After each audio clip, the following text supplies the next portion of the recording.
I don't ever slow up, no I don't take sh**. I got no love for the fakeness. If you wanna play tough and wanna hate this, I'll always show up. I don't ever slow up, no I don't take sh**.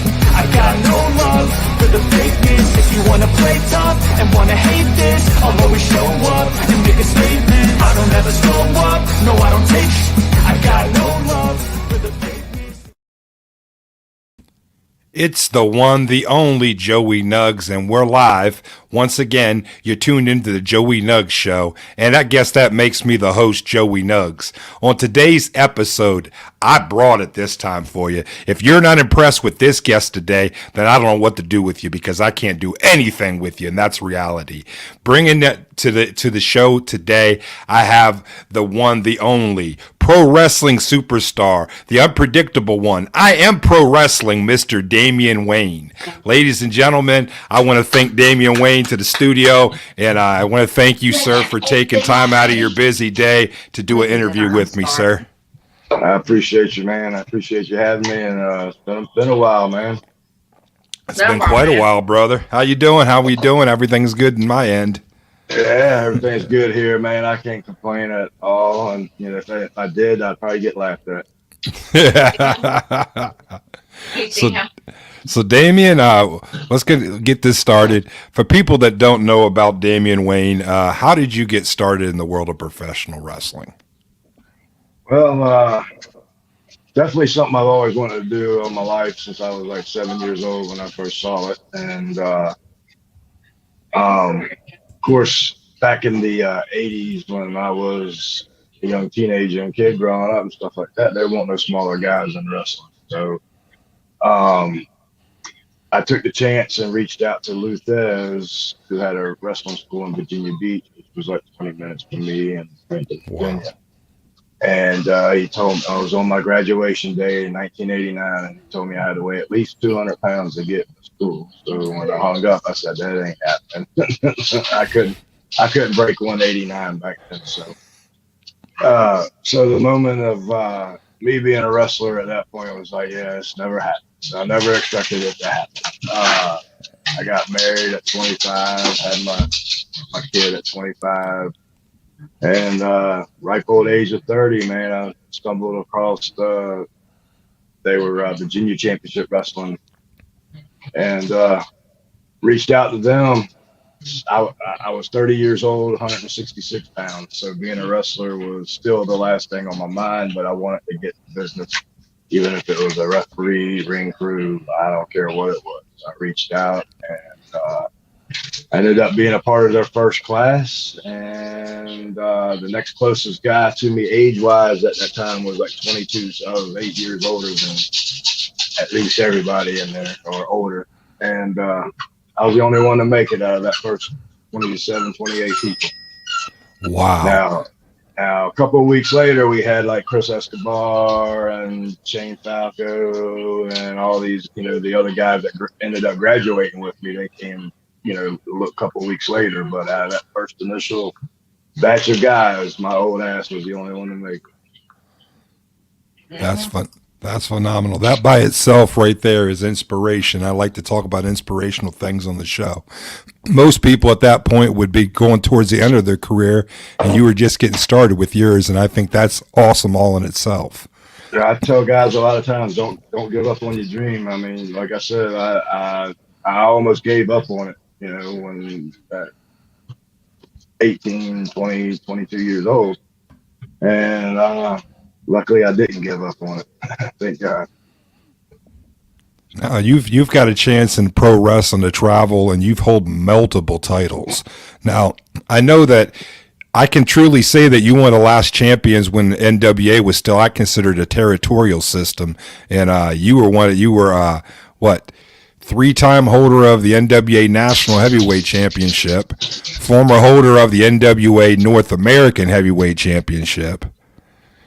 Yeah, that was definitely an honor to hold those two, especially the national title, because like I said, of course, I grew up in Hampton, Virginia, which is right in the heart and soul of Jim Crockett Promotions, Mid-Atlantic Championship Wrestling, and I watched that title get defended by the best, Wahoo and Dusty and Tully and Ronnie Garvin. So, some of my name being listed alongside of those is, you talk about a markout moment, definitely.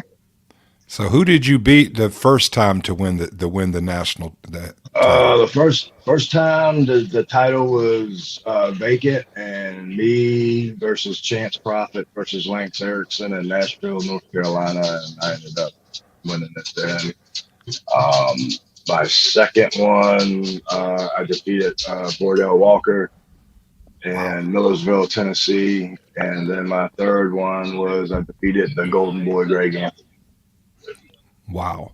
Now, what about the North American Heavyweight Championship title? Yeah, man, I got went out to Vegas and wrestled for NWA Pro, I think that's what they were, and ran by Dave Marquez, and I defeated Drew Onyx for that championship, which was a major accomplishment. And because again, I did watch Mid South growing up, so I knew all about the North American Championship, and so yeah, and then I ended up losing that title to Mike DiBiase, one of the sons of Mr. Million Dollar Man himself. Wow. Wow. Wow. So besides obviously touring all over the country, you're now currently the AIWF World Heavyweight Champion.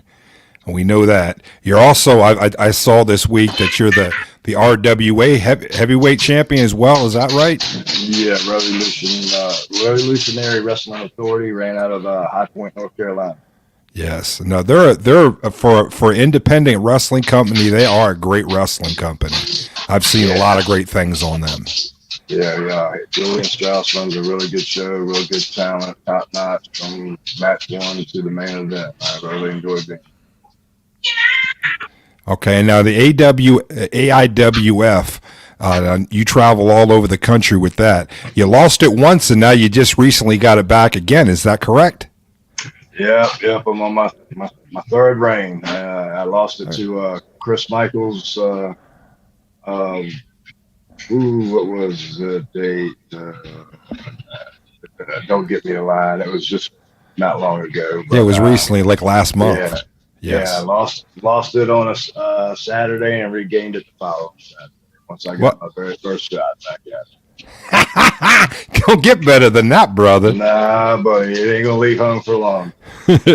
Now, how far have you traveled? What's your farthest that you've traveled defending that title? I defended it in Puerto Rico. Puerto Rico. Wow. Yeah. That was during my first one, if I'm not mistaken. And do you remember who you wrestled in Puerto Rico? Honestly, Yeah, I cannot remember remember his his name. I cannot remember his name. He was a really good young kid. Funny story is I get out there, and of course, not too many of them speak too much English, and the promoter's English was really horrible, but he spoke some, and he comes up to me and he goes, "You lay out mats, and got two ref bump and me bump," and he played the commissioner. So I have basically three ref bumps I'm supposed to come up with and communicate all these people who do not speak English. so I came up with these little, like, when I tug on your pants leg, go over there. When I do this, be right here, type stuff. Let me ask you. Go ahead. It was definitely an experience out there. I really enjoyed it. The promoter's name was Welby Gomez. I ended up, really made a really good friend out of him. That's awesome. Now, did you actually get a chance to enjoy some of the beach while you were there? Or was it just a my hotel was a block from the beach. I spent quite a bit out there. That's decent. So the comparison to American wrestling, how do you see Puerto Rico? Is it any different, and what's different, if anything? Yeah, I mean it's more. The fans are definitely a little more crazier. And then other than that, it wasn't. I wouldn't say it wasn't too much of any like lucha stuff or anything. I would say it was more American style wrestling, and Okay. and just for me, it was because I went over there by myself and being an American, and then all you can think about is Brody. And, so Mm-hmm. just for me, I just felt like I was always looking over my shoulder, but nobody gave me any reason. Nobody gave me a reason to do that other than just thoughts in my head. What I just said, but everybody treated me nice over there. They were amazing. Like I said, I still speak to a few of them. So, yeah, it was great. Now, all the many wrestlers that you've wrestled over the years, is there any matches that stand out in your mind that you said, if I could do that again, I would? Oh yeah, there's quite a few. A lot of my big chances were happened before I was ready. Uh, all my WWE stuff, all my Ring of Honor, like, dude, I wrestled uh, for the Ring of Honor World Title against Claudio Castagnoli, which Cesaro, Nigel McGuinness, and Bret Albright in a four-way. Wow. That Damien Wayne then was timid, sit back, yes sir, yes sir, yes sir. Damien Wayne now would have made an impression in that match. You know Oh what I'm yeah. Oh saying? yeah. I can see that difference. Yes. Yeah. I've had a lot of those, and a lot of my opportunities have been where I needed to be. You know what I'm saying? Now, out of wrestlers that stand out in your mind, there's different people that I know that you've wrestled, like Cahagas. Did I say that correctly? Cahagas. Cahagas. Yeah. Now, yeah, to me, his entire persona just scares me just to look at him. I mean, when you step into a ring with a wrestler like that, what goes through your mind? Just be on your P's and Q's, be on your toes, man, because like that guy is no joke at all. He is balls to the wall, and he hits hard, and he will knock your block off. And Now, I've been in too many battles. Okay. And what about your matches with Chance Prophet? Now I know that's when it comes to naming a wrestler, that's one that always comes to the top of the mind when it comes to Damien Wayne. I'm a Chance Prophet, Bordell Walker, and okay, them three guys right there. It seems like I've had more battles with them three in the past, say, 15 years of my career than any three men. And all Bordell ring record. I mean, the name speaks for himself. He's another one that I just wrestled him last Saturday, or actually Friday night, and I'm still hurt. I'm still hurt. And Haggis also, and Chance. Me and Chance, we have feuded since way back when Bob Trowbridge, like you said, the early Trowbridge days of the NWA. So we went at it for about 15 years and every kind of match possible. And yeah, what can I say? Now tell me about what your time when you what is it is it Dog Championship Wrestling? Yeah. DAWG. Yeah. Oh, good old dog. Then good old Dr. Zacconi. Lawrence Zacconi. Okay. I enjoyed it, man. I enjoyed it because it was up north. So okay. Going. It was in New Jersey, and he two names I just mentioned, Bordell and Chance. We all three fought each other over that belt and that promotion. And just being up north, you kind of get to put on that different style match. It's not the Southern good guy, bad guys. You get to go up there and put on a little different style.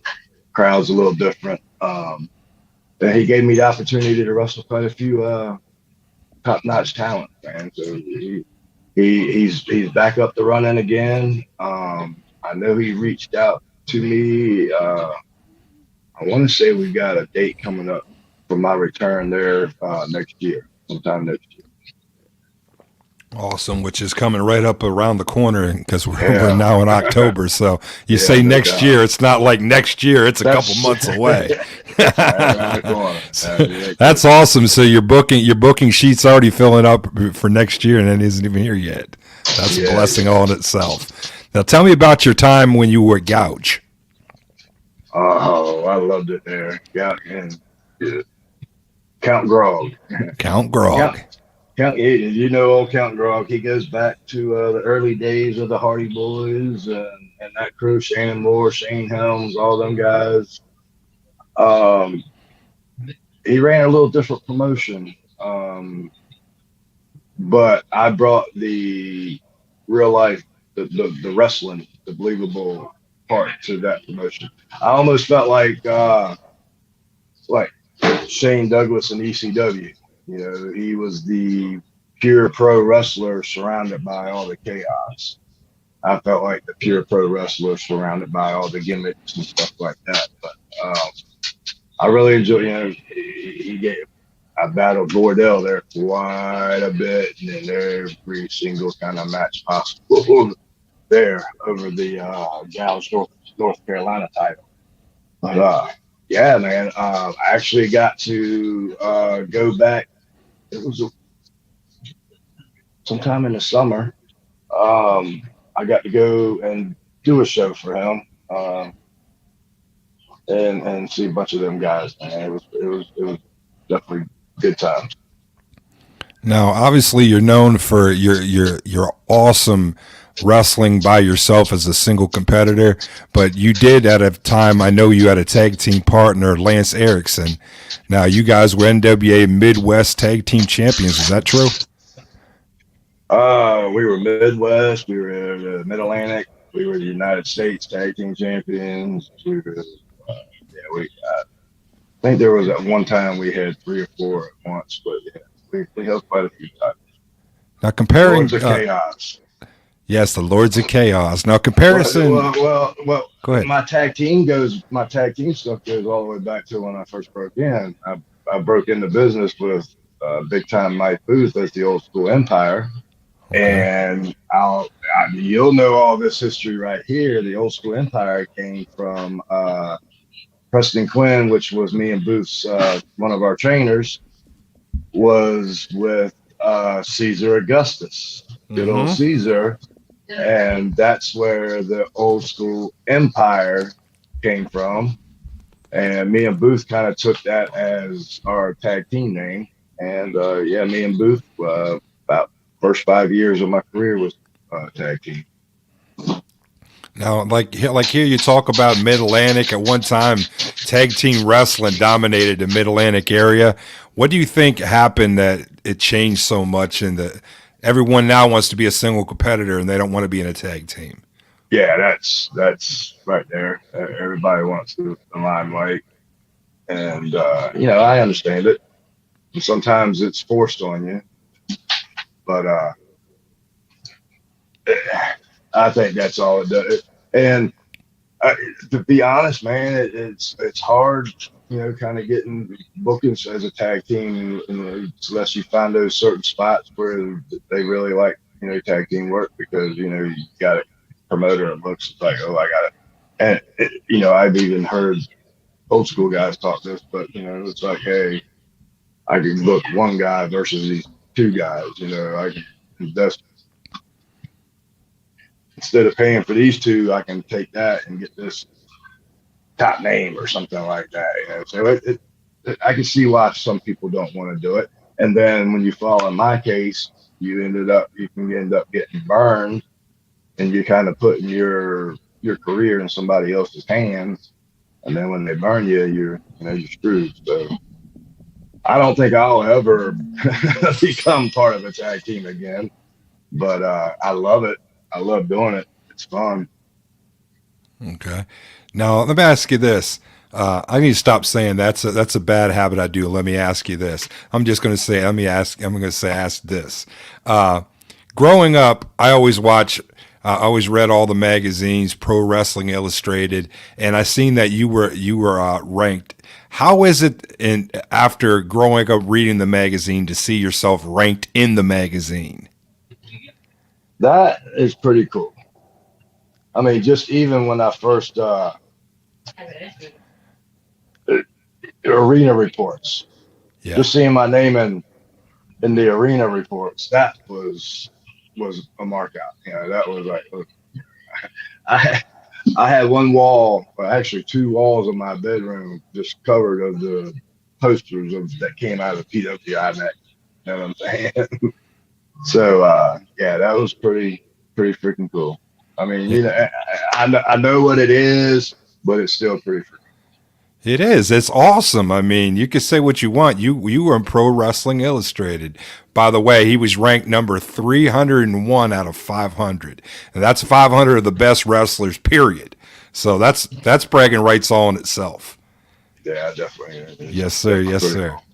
Yes, sir. Now let me ask you this. I'm going to stop saying that. I don't know. That's a bad habit, or maybe that's my catchphrase. Let me ask you this. There you go. Maybe I should stop. Maybe I should try not to stop saying it. Every wrestler wants to tell you something, so we'll have Nuggs just wants to ask you something. Let me ask you this. Magic 8 Ball, I got it here tonight, and we're going right up into the Halloween season. Growing up. What was that? The wife said ask her opinion about this wrestling business. Yeah, let me ask you. Y'all don't want to hear that. Hey, the shoots are the best. People love shoot interviews. Bring the missus in. I love to hear her opinion. I read her comments on Facebook often, and she is very opinionated, but very honest as a woman. She is a show all to herself. Yes. She got nicknamed from a road trip with a bunch of guys podcast because she was shooting on everybody. I love it. I love it. Now, you're currently the AIWF World Heavyweight Champion, and where do you see yourself going with that? Do they have you any places that in particular that you're looking forward to? You're traveling to? Yeah. Well, I know my big show. I got this Sunday coming up. I got to defend the RWA championship against Ali Steele, which 6'4", 350 pounds of badness. You know, so I got my hands cut out on that one. And then what's the 28th? I'll be defending the AIWF championship in Elkins, West Virginia, against Shanghai Pierce. And then let's see, 29th, I'll be in Hendersonville, Tennessee, but I won't be defending the belt there. That'll be for Pro Wrestling Entertainment. Let's see, and then November 5th, I'll be in Selmer, Tennessee, but it won't be AIWF. When's my next AIWF? December 12th. No, that's the 10th. I know December 10th, I'll be defending it at XIW in Panama City Beach, Florida, against Jackson Slade and Chase Stevens in a 3-way cage match. So yeah, I got some big ones coming up. Now, for you people out there that don't know who AIWF is, to me, they are everything that NWA, the National Wrestling Alliance, used to be, on the level that they actually have recognized different companies and they made an alliance across the world now. And I think that's so. As you being recognized as a true world heavyweight champion, that makes it different, because you hear people always saying, "Oh, he's the world heavyweight champion," but he's not traveling anywhere. He's never been out of the country or nothing like that. That belt's been defended everywhere. England, Britain, UK. I took it to Puerto Rico. Yeah, it's a true world championship, and I've over the three times that I've held it, I've defended it against from Samoa Joe on down, and I did everything I could and busted my butt to really bring some recognition and prestige to this championship. I think I'll do that. Yeah, what is it? Allied Independent Wrestling Federation, AIWF. I want to make sure I put that out there. originally started out in Mount Airy, North Carolina, but that was the original. But I mean, I think that's still the mothership where you're talking about for the. But they're all over the planet, literally. I mean, you could go someplace and you'll see a flyer hanging up on a random wall, and it'll have at the bottom AIWF. And to me, I think that makes a difference because, I mean, they're actually trying to make a difference to work together as promotions. There's too many of that. Everyone's cutthroat in the business these days. Unfortunate. Definitely. So as far as a pro wrestler, is there anything that you haven't done yet that you want to do? Yeah. I mean, I know that's a random question to ask you, but there's lots of places I wouldn't mind going to wrestle at, Japan, Australia, stuff like that. But other than that, man, I cannot complain about anything I've did, because I never expected to do any of this anyway. So, and then even when I broke into business, it never just wrestling that one time a month right there in my backyard was everything. So everything that's happened after that is all icing on the cake and just a blessing. So yeah, I'm having, I get asked all the time, at 50 years old, why are you still doing it? Having fun, having too much fun. I don't get caught up in any of the drama. I don't get caught up in any politics. I don't get caught up in any BS. I don't get caught up in any cliques, any of that buddy system crap. I don't. So I get to have fun. You know what I'm saying? Yeah, and you're a fortunate man that your wife supports what you do and she travels with you as well. I mean, I've tried to have girlfriends and it doesn't always work out very well, let alone a wife in the business. She's my best friend, and she's your backbone. She knows this business. She knows everything about it. She knows what's good. She knows what's bad, and yeah, she right when I see one. She busts her ass, and just as much as that, she makes all my merch for me. Oh, yeah. All that. So yeah, she's my road dog. She does all the driving when she's with me. So yeah. He just had your sponsor. She's my sponsor.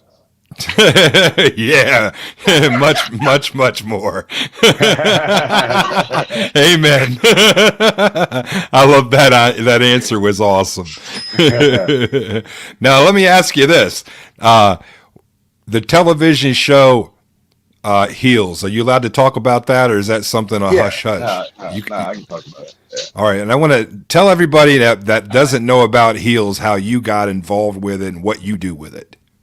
If you can, please. Heels is a TV series that's on Stars, done by Liongate Productions, so it's pretty big time production. It's the backstory to it is there's these two brothers, Jack Spade and Ace Spade. Jack is Stephen Amell. Ace is Alexander Ludwig, who's from the TV show series Vikings.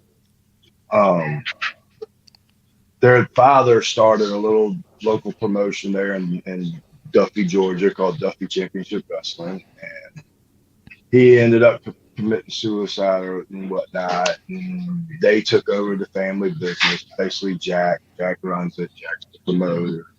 He also plays the heel, and Ace is the babyface. And it's just a little story about them and whatnot. But Luke Hawks got the stunt coordination for all the wrestling stunt for it. And I got called to go out there the last 5 weeks of last year's first season.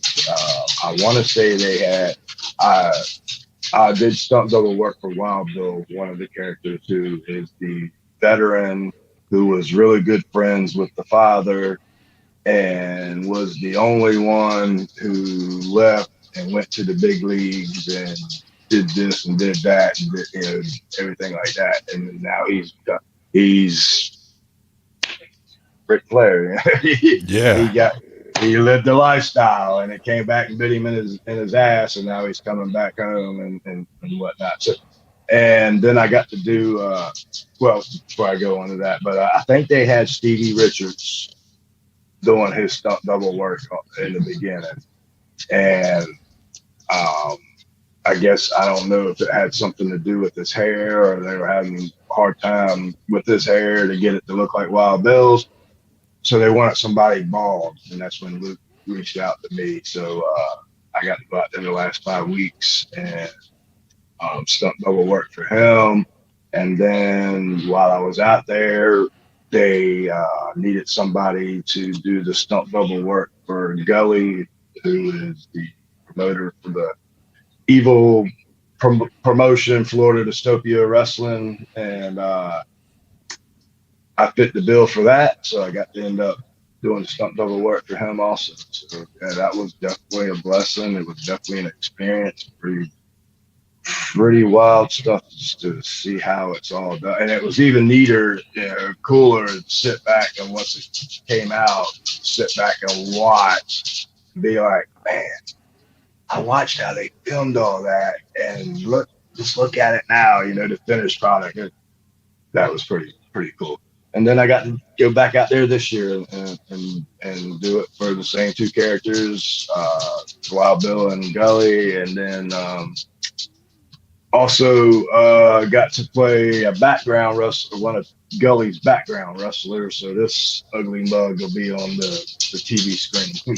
So you got to play as yourself, playing a wrestler? Well, I was a different character. I had this different gear on, but cool. My face, this right here was it. So yeah, so this season I got to do three different things.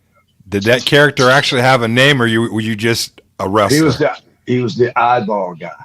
The eyeball guy. That's the gimmick was don't even get me trying to explain this to you, but yeah, so that was pretty cool stuff. Now, how were the crew? Were the crew respectful towards wrestling, or did they act like they were Hollywood? How did they? That was the coolest thing about it, all of it. That was the coolest. Yeah, this is my baby girl Boogies. Oh, what a cutie pie! Sit down, baby. Hey, sweetie pie. But it's like when I came out there this year, and when I first saw the hair and makeup people again, I told them, I was like, I have put y'all over to everybody. I was like, because y'all, from the first day I came out here last year, first time I met all of y'all treated me like family. Like, y'all talked to me like y'all know me all your life. And I said, everybody out here is like that.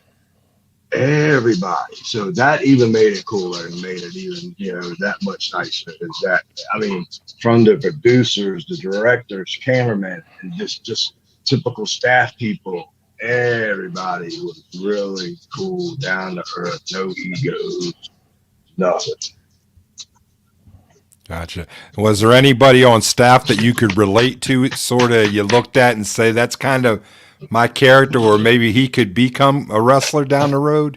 Well, the cool thing about Chris Bauer is the actor who played Wild Bill, and he's an absolute wrestling fan.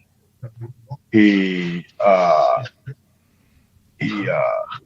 lives in LA, and he attended quite a few pro wrestling, guerrilla wrestling shows out there. And him and a buddy actually ran a show out there with all them guys on it. He had the Young Bucks, he had Kevin Steen, he had El Generico, he had all them guys on it. So he's a wrestler. He already knew everything, and he took the Wild Bill character and used Terry Funk as inspiration for the Wild Bill character. And then what even made me mark out even more is we hit it off as soon as I got out there last year. We met. We hit it off really good.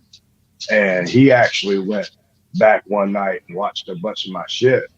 And when we came back on set the following day, he was like, dude, you're Wild Bill.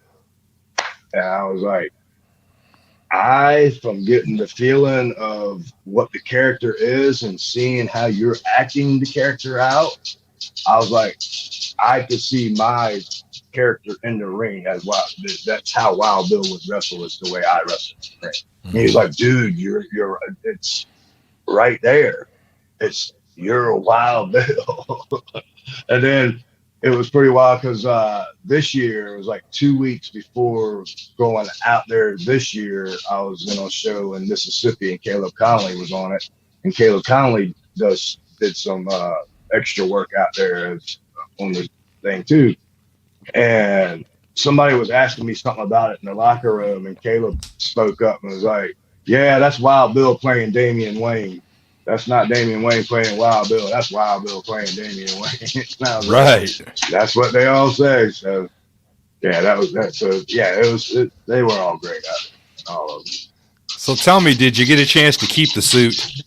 Because that suit was pimping. Dude, there was so much stuff out there I wanted to keep. The Gully suit was awesome, man. The one with the bloody hatchets, knives, and all stuff, dude. Dude.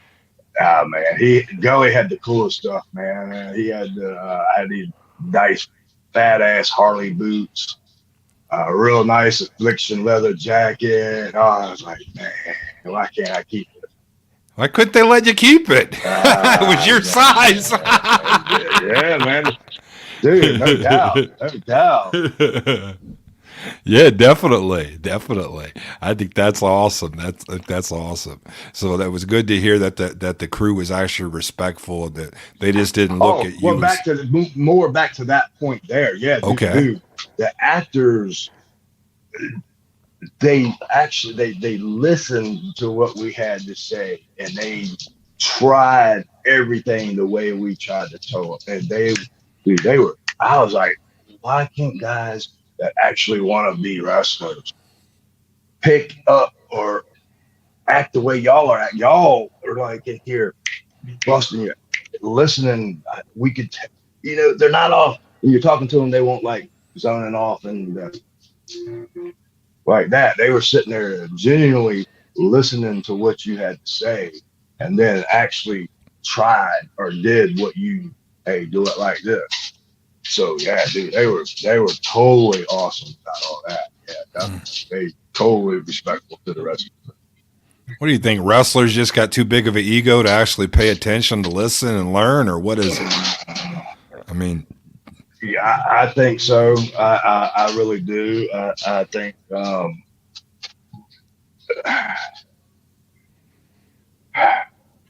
the worst.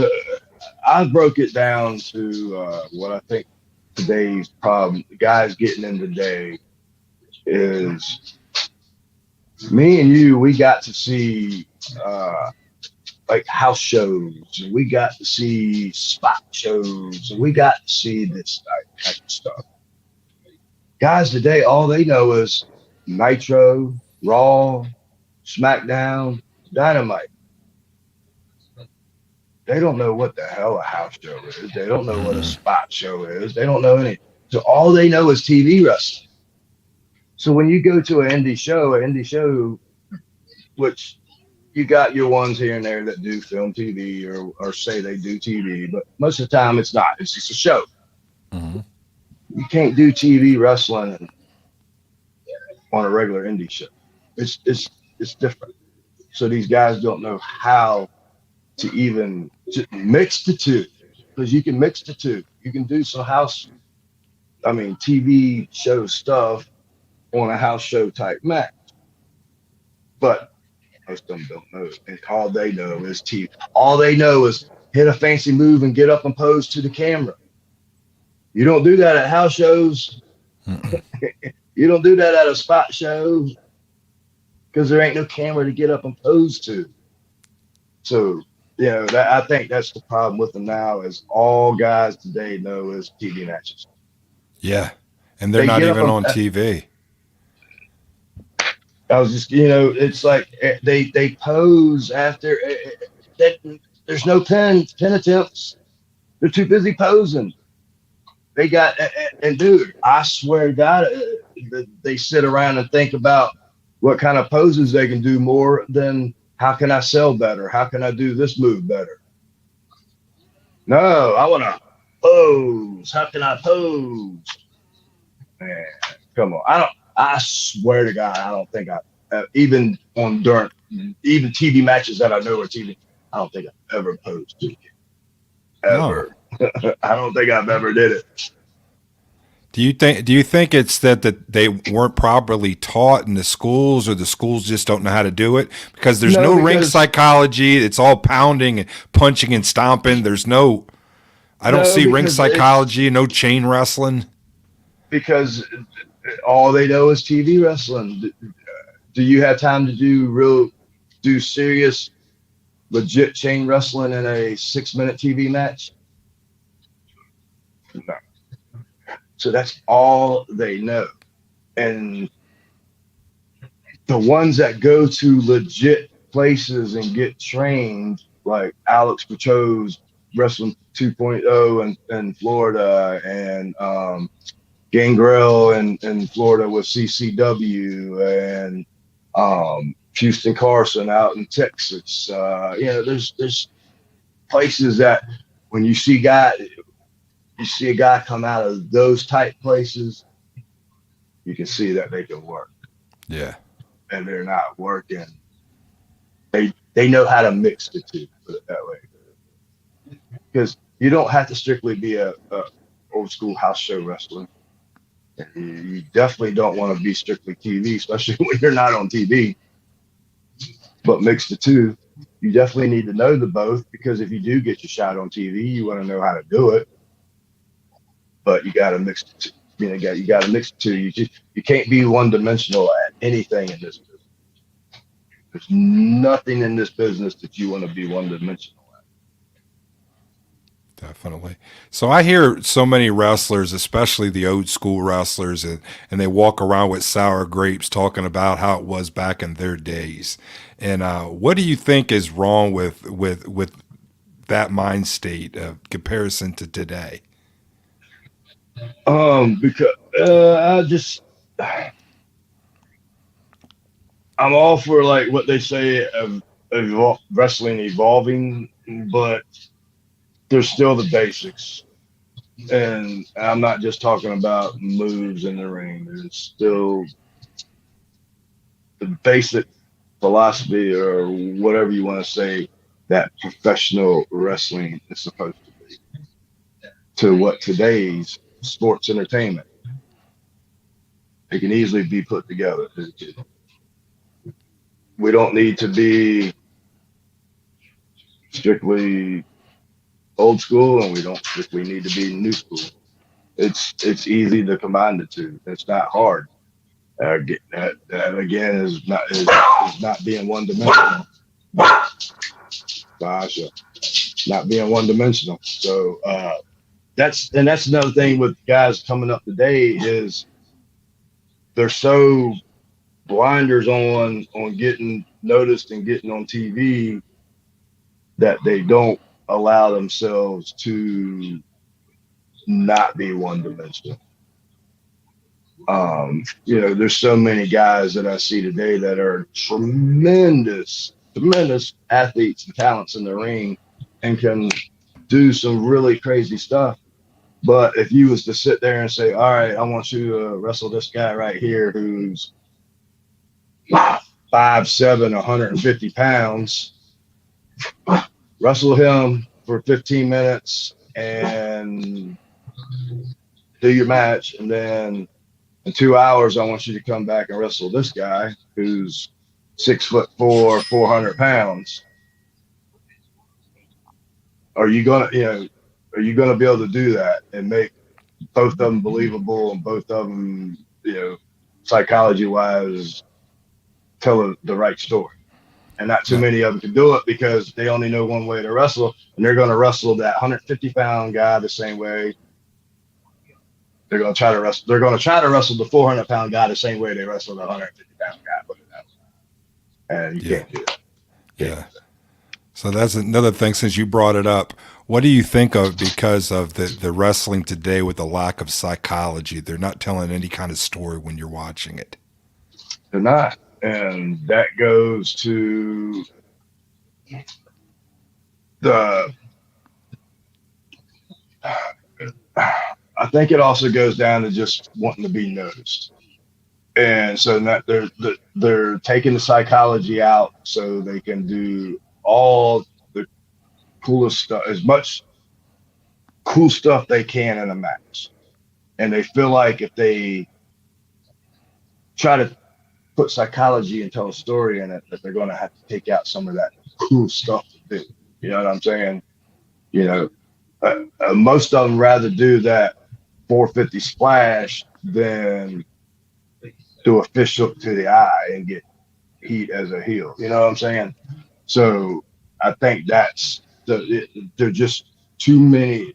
And I get it. I totally get it. And I totally understand it. But it's the get noticed, I think, side. They got to do more cool stuff. And it's almost like my post the other day when I said, dude, you look like $1,000,000. You look great as hell, and they're doing all your shit. But when it's time for me to get my shit in, you look horrible, because most of them don't know how to sell and put the other guy over, because all they think about and all they worry about and all they practice is offensive moves that they can do. So Horrible. If you had a DeLorean and you could go back in time into different eras in pro wrestling, where would you go and what would you change if you could? I wouldn't change anything about where I would want to go, but I would definitely be in Mid-Atlantic Championship Wrestling from 1980 to 1988. I can't. That'd be that's I would fit in. That's perfect. Yeah, like a hand in a glove. You would have been awesome back in that God, era. dude, I would love that. And I've been told by so many guys from that era that I would have just fit right on it. Yeah. In different territories, where else would you have wanted to travel? Oh, it's what Memphis, moving out here and really learning and hearing all the Memphis stories and seeing everything, dude. Yeah, I could have really had fun right here in the dude. I could have had fun with Lawler, Idol, and Gilbert. Dude, yeah, it would have been fun out here too. Definitely. I could see you be big overseas too, over like in Japan and stuff too. Yeah, Mexico, you'd have been over big in Mexico. I feel Japan, because my stiff style, I think I could sit over there pretty well. Definitely. Now, this is a question I like to ask wrestlers. If you could wrestle in any wrestler, dead or alive, who would it be and why? The dream match. Ooh, It doesn't have to be one person either. yeah, I know one of my dream matches. I would have loved to have did a program with Ricky Steamboat, of course. I could have loved to have did a program with Ricky Morton. As for like today,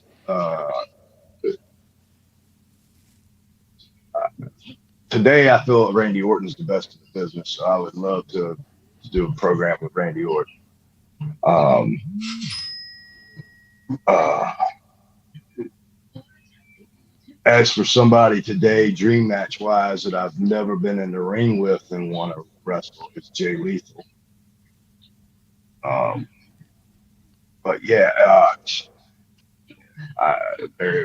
my top five, actually my top six guys, I would love to have did anything with. You know, I would love to did something with Tully, Barry Windham, Rick Rude, Jake Roberts, Manny Fernandez, Terry Funk. I would love to have, did something with all of them in their prime, and then me in my prime.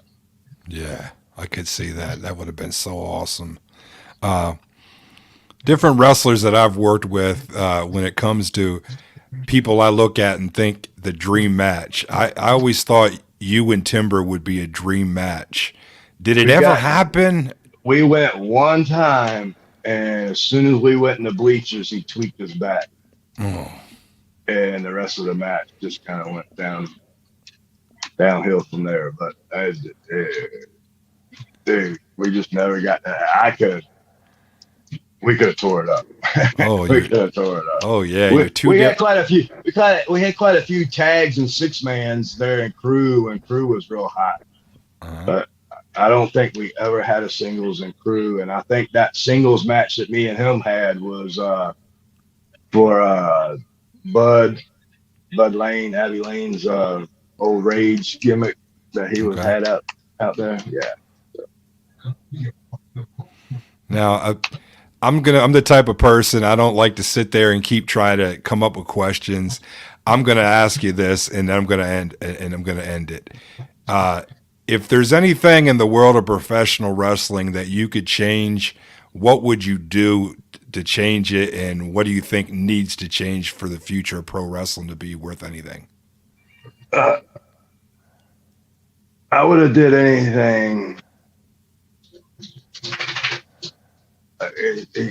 Kayfabe. I mean, I wish Okay. kayfabe was still alive. I wish I could Yeah. bring kayfabe back. I wish I could have lived, well, wrestled because I did live during the kayfabe. I got to experience. I experienced wrestling in '07, and I think I was 12 or 13 when the secrets were basically broke on 2020. So what's that? 5, 6 years of kayfabe. So I had 5 or 6 years of that, and I honestly feel like even with the state that wrestling's in and the way people treat it, I still think that if everybody in wrestling or wants to be in wrestling could experience or have experienced kayfabe, real kayfabe, I don't think the business would get shitted on the way it gets shitted on. And I'm saying that the secrets can be out in the open like they are now. Everybody knows what it is. But if everybody in their back of their mind experienced kayfabe, we could still blur the line. Nobody wants to blur the lines no more. You know what I'm saying? They say, oh, well, they know it's fake, so we can go out here and do this and do that. Me, I'm going to be, oh, well, they know it's fake. Well, I'm going to go out there and do this and do that and change their mind and make them go, holy shit, that wasn't fake. Yeah. That's what I want. You know what I'm saying? So even going out there and knowing, okay, every one of these people basically knows that it's it's a show. Now it's up to me to make them say, hold on, was that really a show or not? And nobody wants to do that no more because they want to do the cool, fancy, get noticed flips and stuff. Yes. Yeah. There's a saying in pro wrestling: we suspend disbelief, we don't throw it out the window. But a lot of times you see things thrown out the windows, like that Shikara Pro or these Mm-hmm. what was it, Mercury, where he's grabbing a nut sack and squeezing it and all that. I Uh, mean, yeah, does that stuff make you? Is that cringe worthy to you, or is it just me? yeah, no, it's cringeworthy, dude. I hate every single bit of that crap. Yeah. Yeah. Every bit of Yeah.